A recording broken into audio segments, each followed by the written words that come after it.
What if the Megalodon fought Godzilla?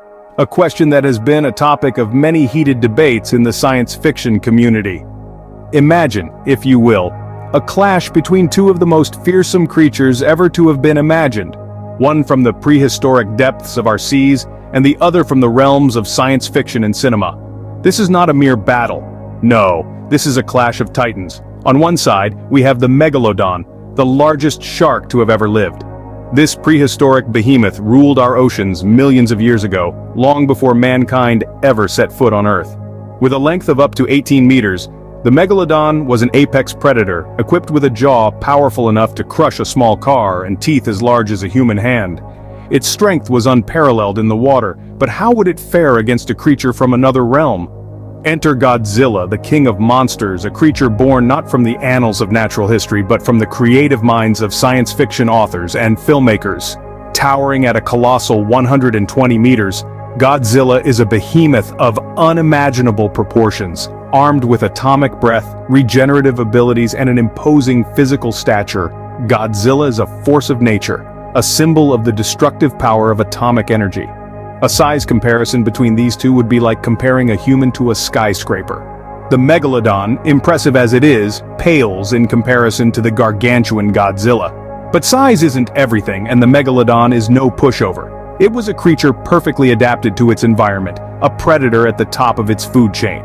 So, we have a prehistoric titan of the seas and a fictional leviathan of the land and skies.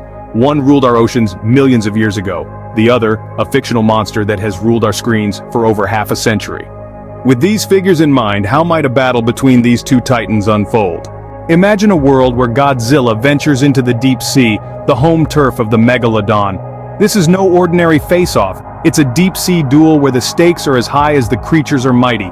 In these dark, cold depths, the Megalodon reigns supreme. It's faster, more agile, and familiar with the terrain. It's not just a shark, it's a 60-foot-long, 50-ton terror of the ancient seas. The Megalodon's strategy is simple yet deadly effective. It uses its massive jaws lined with 7-inch-long teeth to inflict severe damage on its opponents. One swift, powerful bite from this monstrous beast could potentially cripple even the mighty Godzilla. But let's not forget about Godzilla's atomic breath. Even underwater, this radioactive beam of destruction could be a game-changer. Imagine an underwater light show of epic proportions as the sea around them boils with the heat of Godzilla's nuclear energy.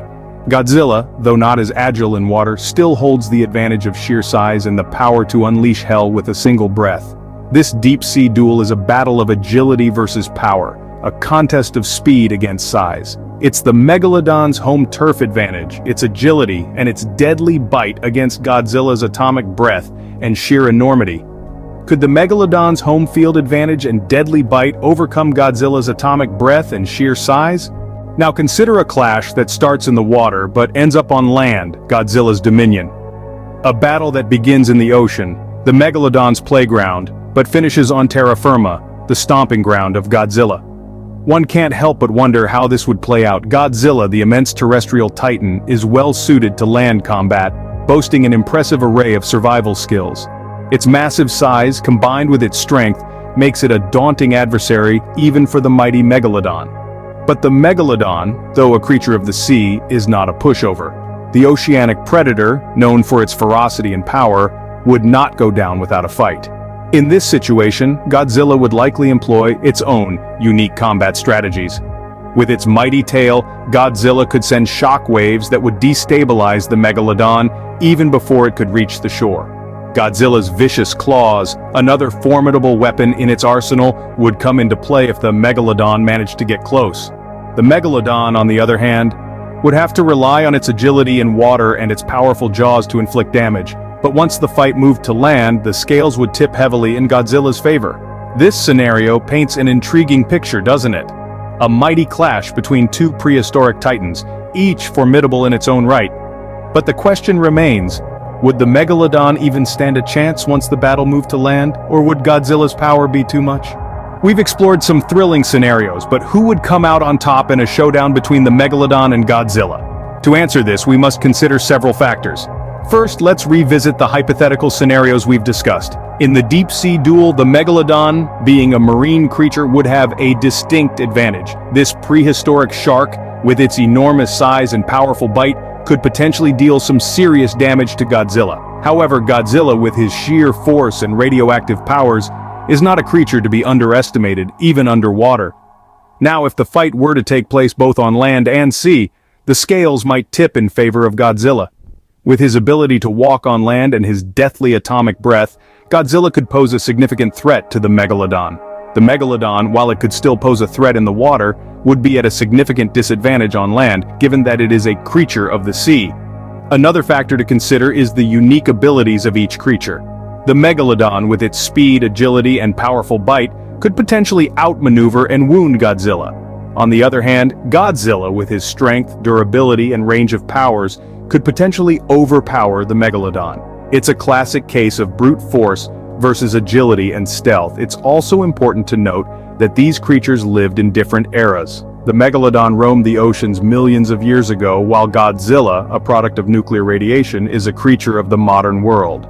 So the likelihood of them actually meeting face to face is purely speculative and borders on the realm of fantasy.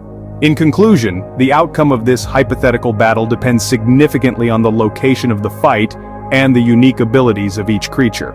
In the deep sea, the Megalodon might have the upper hand, while on land and sea, Godzilla could potentially reign supreme.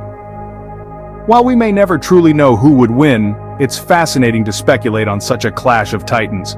One thing's for sure, it would be a battle for the ages. Don't forget to like, subscribe and share this video. That's all for Nifty Narrations.